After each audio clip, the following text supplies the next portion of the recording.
Hello friends, welcome to my YouTube channel. This is Apoorv Thakur. आज सुबह एक खबर मेरे सामने जब आई तो मुझे लगा मुझे आपके साथ ये खबर को शेयर करना चाहिए। लगभग 295 करोड़ की लागत से अब एक 890 मीटर्स की टनल का निर्माण किया जा रहा है। नवबहार पेट्रोल पंप से लेके आईजीएमसी की तरफ को इस टनल का निर्माण किया जाएगा, जिसके लिए राशि भी आवंटित कर दी गई है। और इसके साथ रोड वाइडनिंग के लिए भी पैसा जारी कर दिया गया है, सर्कुलर रोड की। और साथ ही साथ लगभग 3000 गाड़ियों के लिए पार्किंग्स भी बनाई जाएंगी, क्योंकि आप देख सकते हैं शिमला में ट्रैफिक का क्या हाल है। पर बात सारी यहाँ पर आकर रुक जाती है कि क्या शिमला इस तरह की कंस्ट्रक्शन के लिए अब सूटेबल रह गया है? क्या इस तरह की कंस्ट्रक्शन शिमला झेल सकता है? क्योंकि ऑलमोस्ट 1 किलोमीटर की ये टनल बनेगी, तो और ये टनल जो जाएगी, ये होते बिल्कुल जाखू के नीचे से होते हुए जा रही है। जब मैं खबर पढ़ रहा था तो मुझे याद आया था कि कुछ साल पहले एक एक्सपर्ट कमेटी ने एक खबर निकाली थी, एक स्टडी थी उनकी, जिसमें उन्होंने रिपोर्ट किया था। आप अपनी स्क्रीन्स पर भी देख सकते हैं। आउटलुक की ये खबर थी कि जो कैरिंग कैपेसिटी है इस शहर की, शिमला की, वो 150% से ज़्यादा एक्सीड हो चुकी है। यानी कि जितना बर्डन ये शहर ले सकता था, उससे कहीं ज़्यादा बर्डन इस शहर के ऊपर पड़ चुका है ऑलरेडी। और अब इससे ज़्यादा बर्डन ये शहर नहीं ले सकता, क्योंकि आप लोगों को पता होगा जोशीमठ के बारे में भी कुछ कुछ इसी ही तरह का जो इकोसिस्टम है वहाँ था। ऐसे ही कंस्ट्रक्शंस वहाँ पर होती रही और एक समय ऐसा आया कि पहाड़ी ने जवाब दे दिया। उसके लिए बहुत से फैक्टर्स रहते हैं, जैसे कि वहाँ के पास में ही हाइड्रो पावर प्रोजेक्ट्स की एचआरटी यानी कि हेड रेस टनल्स बन रही थी अंडरग्राउंड, जिसके लिए ब्लास्टिंग हुआ करती थी, बोरिंग हो रही थी। और धीरे धीरे एक ऐसा समय आया कि पूरी पहाड़ी ही दरकना शुरू हो गई। क्या हम भी उसी तरफ जा रहे हैं? क्या एक समय ऐसा आने वाला है कि शिमला में भी जैसे जोशीमठ में हुआ वैसे होता हुआ हमें दिखाई देगा? अगर आप एक्सपर्ट्स कमेटी की रिपोर्ट को आधार माने तो डेफिनेटली कुछ ही सालों में ऐसा होना शुरू होने वाला है। एक ही प्रॉब्लम नहीं है, और बहुत सी प्रॉब्लम्स है। लगभग 17 ग्रीन बेल्ट इस शहर में है। कभी कोई सरकार आती है, कोई जाती है, कोई परमिशन दे देता है कि अब ग्रीन बेल्ट्स में भी आप कंस्ट्रक्शन कर सकते हैं। फिर कई बार एनजीटी उस पर रोक लगा देता है, माननीय उच्चतम न्यायालय या कभी कभार हिमाचल प्रदेश हाई कोर्ट। और मैं एक चीज़ बताऊं, आज तक जो ये थोड़ा बहुत अभी तक बचाव हुआ है वो इन्हीं 3 संस्थाओं की वजह से शिमला जो है अभी तक थोड़ा बहुत टिका हुआ है। अगर एनजीटी, सुप्रीम कोर्ट और हाई कोर्ट हिमाचल प्रदेश ऐसी संस्थाएं ना होती तो कब का बेड़ा गर्क हो गया होता।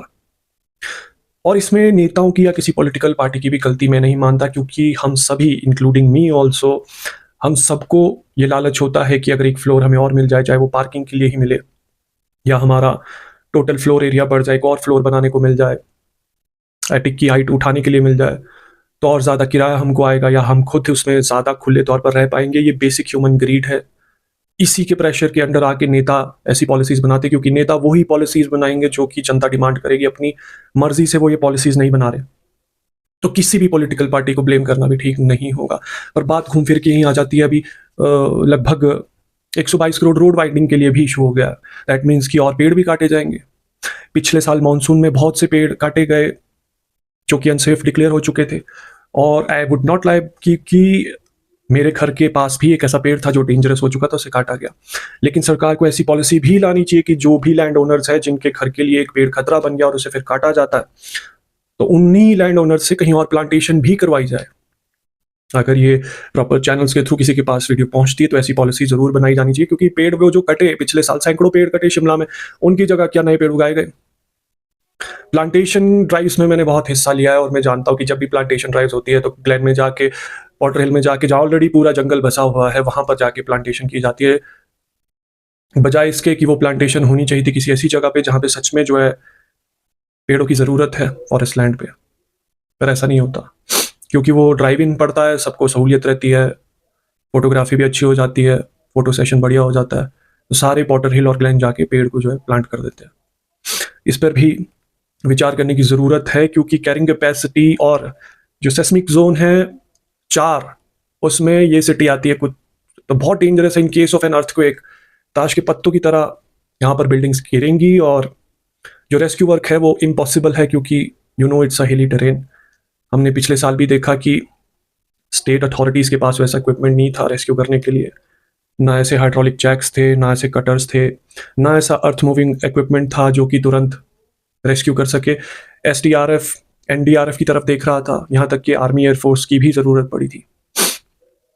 और इसमें जब मैं इसके बारे में थोड़ी सी रिसर्च कर रहा था तो पूर्व में डिप्टी मेयर टिकेंद्र पवार का भी एक बयान मैंने देखा। उसमें वो कह रहे थे कि देखिए, जब हम जो है, मैं जब यहाँ पर डिप्टी मेयर था तो मेरे पास सामने जब ये प्रपोजल आया था, आपको आईजीएमसी की अगर नई बिल्डिंग आपने देखी है, लगभग 13 मंजिल बिल्डिंग है, उसको मना किया गया था। उन्होंने कहा कि हमने इसको अप्रूवल नहीं दिया था, पर फिर जब हम सत्ता से बाहर गए तो दूसरी सरकार ने आके इसे अप्रूवल दे दिया, और ये पूरी की पूरी बिल्डिंग जो है एक नाले के ऊपर खड़ी है।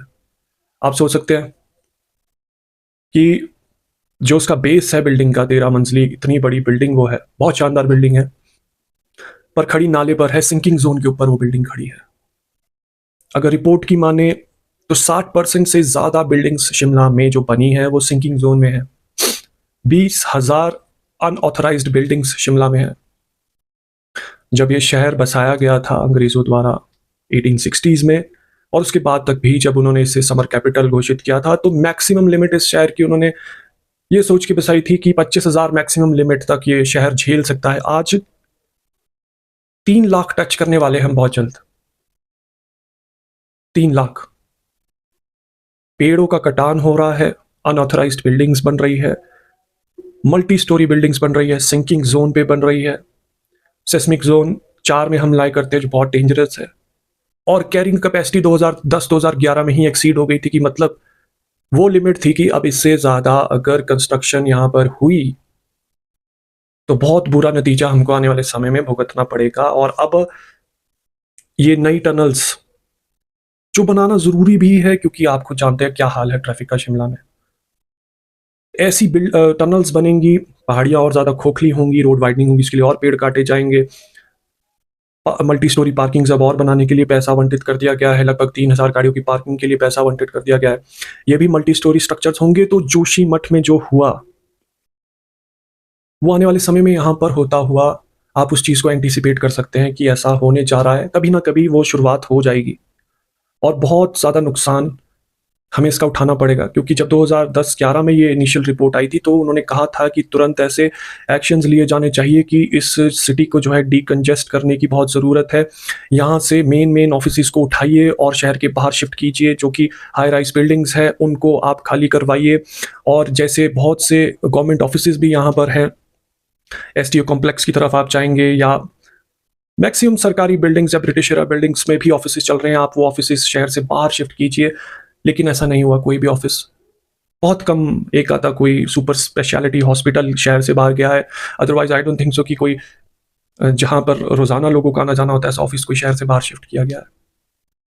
45 डिग्री से लेकर, जो कि एक डेंजरस लिमिट है, 70-75 डिग्री तक की स्लोप्स पे बिल्डिंग्स बना दी गई हैं। देखा था हमने जिस तरह से स्लॉटर हाउस पिछले साल कोलैप्स हुआ था, वो भी ऐसी ही एक ढलान पर निर्माण उसका कर दिया गया था। कृष्णा नगर सबसे ज्यादा हाई रिस्क जोन्स में आता है। और अब जाखू की पहाड़ी के नीचे से जब लगभग 1 किलोमीटर की ये टनल बनेगी, और भी बहुत सी टनल्स का प्लान चल रहा है, बिल्डिंग्स पे बिल्डिंग्स बनाई जा रही हैं, रोड वाइडनिंग हो रही है, पेड़ों का कटान हो रहा है। मानसून जब भी आता है डेंजरस बोल के बहुत से पेड़ों को काट दिया जाता है। तो यही पेस अगर चलती रही तो आने वाले समय में बिल्कुल जोशी मठ की तरह हमारे को नतीजे भुगतने के लिए तैयार होना पड़ेगा। अभी 1-2 साल पहले जब टर्की में भूकंप आया था तो मैं वहां के बारे में पढ़ रहा था कि वहां पे सरकार एक अर्थक्वेक टैक्स भी लगाती है। और मान लीजिए कि वो अर्थक्वेक टैक्स 5 साल में चल के 100 करोड़ हो गया, तो उसमें से आप 20% खर्च कर सकते हैं। वैसा कोई टैक्स यहाँ तो नहीं है। तो रिहैबिलिटेशन जब होगी, अगर जोशीमठ जैसी स्थितियां बनती है, तो सारा बर्डन जो है वो हम लोगों पर भी ही आने वाला है, जो यहाँ रहते हैं, जो रेजिडेंट्स हैं सिटी के। सरकार कुछ नहीं देने वाली। प्रॉपर्टी टैक्स तो वो ले रहे हैं, पर वो रेस्क्यू ऑपरेशन में ही मदद कर दे वही बहुत बड़ी बात होगी। और सारा जो बर्डन आएगा, जो बहुत से लोग विस्थापित होंगे, they will be on their own. तो हम किस तरफ बढ़ रहे हैं, ये बहुत ही सोचने वाला विषय है, क्योंकि आने वाले समय में बहुत ज़्यादा डेंजरसली कैरिंग कैपेसिटी हम एक्सीड कर चुके हैं शिमला की, और नतीजे भुगतने के लिए हमें तैयार रहना होगा हम सभी को। ऐसा नहीं है कि कोई एक बच जाएगा और बाकी सारे इस चीज़ का, सबको इसका इक्वली जो है खामियाजा भुगतना पड़ेगा। तो अथॉरिटीज़ अगर चाहे और हम सब खुद भी इसके बारे में अवेयरनेस फैलाएं तो ही कुछ हो सकता है, अदरवाइज आने वाले समय में बहुत भयानक नतीजे हम सबको भुगतने पड़ेंगे। अगर आप किसी इशू को लेके शेयर करना चाहते हैं और पॉडकास्ट से जुड़ना चाहते हैं तो प्लीज़ himachaldialogues@gmail.com के माध्यम से आप मुझे मेल कर सकते हैं, और हम अगर आपकी किसी विषय पर एक्सपर्टीज़ है तो उसके बारे में एक सार्थक डिस्कशन कर सकते हैं। धन्यवाद।